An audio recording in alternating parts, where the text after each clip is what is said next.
નમસ્કાર, આપ જોઈ રહ્યા છો યુટીસી ન્યૂઝ।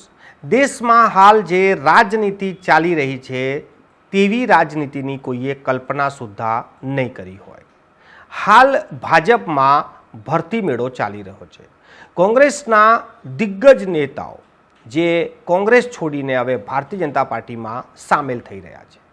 આજે એવા જ બે નેતા છોટાઉદેપુરમાં વર્ષોથી એ કોંગ્રેસ સાથે જોડાયેલા પૂર્વ રાજ્યમંત્રી પણ રહી ચૂકેલા અને હાલ રાજ્યસભાના સાંસદ પણ છે એવા નારાયણ રાઠવા અને તેમના પુત્ર સંગ્રામસિંહ રાઠવા આજે ભારતીય જનતા પાર્ટીમાં જોડાઈ ગયા।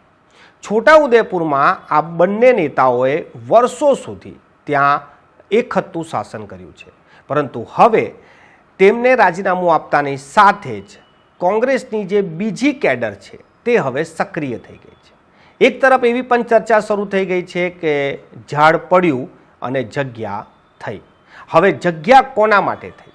આમ આદમી પાર્ટીના નેતા જે કોંગ્રેસમાં હવે જોડાઈ ગયા છે અર્જુનભાઈ રાઠવા, તેઓ પણ હવે આગામી ચૂંટણીમાં દાવેદારી કરી શકે છે।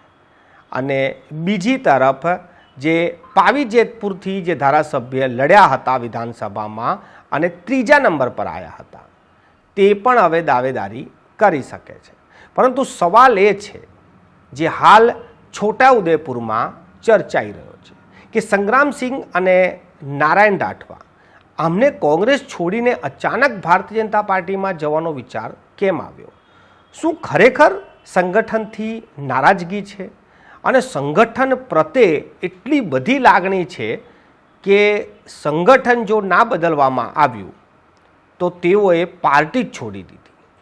આ વાત ગળે ઉતરતી નથી, પરંતુ તેમની રાજનીતિ, તેમનું જીવન અને તેમનો નિર્ણય આગામી પણ તેઓ રાજનીતિમાં રહે અને સારું કરે તેવી જ આપણે તો આશા કરી શકીએ। પરંતુ છોટાઉદેપુરની રાજનીતિમાં જે કાર્યકર્તાઓ છે તે હવે અંદરો અંદર ચર્ચા પણ કરી રહ્યા છે।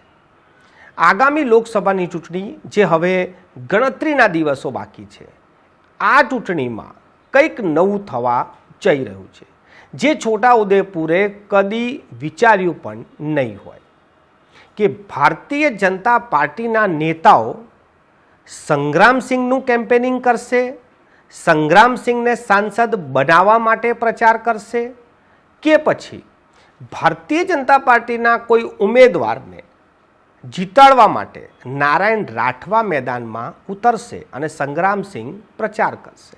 આ બંને જ તસવીરો છોટાઉદેપુરના લોકોએ કદી વિચારી નહીં હોય, પરંતુ હવે તેમને આ તસવીર પણ જલ્દી જ જોવા મળશે। આ રાજનીતિ છે। કહેવાય છે ને કે રાજનીતિમાં કાયમી કોઈ દોસ્ત પણ નથી હોતો ને કાયમી કોઈ દુશ્મન પણ નથી હોતો। આવી જ ઘટનાઓ પર આ વાક્યો ખરેખર લખાયા હશે। રાજનીતિમાં એક પાર્ટીને છોડીને બીજી પાર્ટીમાં જવું હવે જાણો કે એક ફેશન થઈ ગઈ છે, પરંતુ પહેલાં રાજનીતિમાં જ્યારે તમે જોડાતા હતા ત્યારે કોઈ પક્ષને નહીં પરંતુ પક્ષની વિચારધારાથી જોડાતા હતા। વર્ષો સુધી જે વિચારધારા સાથે તમે આગળ ચાલ્યા અને અચાનક જ કોઈ બીજી વિચારધારાને તમે જ્યારે ગ્રહણ કરો છો કે એ વિચારધારા પણ તમને તમારામાં સમાવી લે છે, ત્યારે સવાલ ઉઠે છે કે અત્યાર સુધીની તમારી રાજનીતિ શું વિચારધારાની રાજનીતિ હતી? કેમ કે વિચારધારાની જો રાજનીતિ હોય તો વિચાર તો કોઈ દિવસ બદલાય નહીં, પરિસ્થિતિ જરૂર બદલાઈ જાય છે। કેમ કે કોંગ્રેસ હવે એ ડૂબતું જહાજ છે, તેમાંથી સૌથી પહેલાં જે ઉંદરો છે તે જીવ બચાવી રહ્યા છે, ભાગી રહ્યા છે। અને આવી જ ઘટનાઓ હાલ રાજકારણમાં ખૂબ ચર્ચાઈ રહી છે। ભાજપ તો જાણે કે ભરતી મેળો ખોલ્યો હોય, જે પણ આવે તેનું વેલકમ અને ખરેખર હોવું પણ જોઈએ, કેમ કે ભારતીય જનતા પાર્ટીમાં તો લોકો આવી રહ્યા છે એટલે એમનો તો આવકાર કરવું તેમનું કામ જ છે।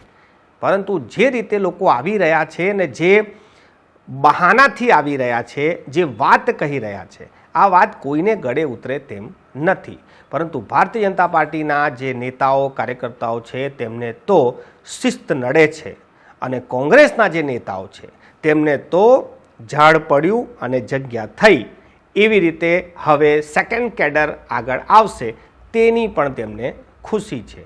જોવાનું એ રહેશે કે આ રાજનીતિક જે હલચલ થઈ છે અને જે બદલાવ આવ્યો છે તેનાથી આગળ શું થશે.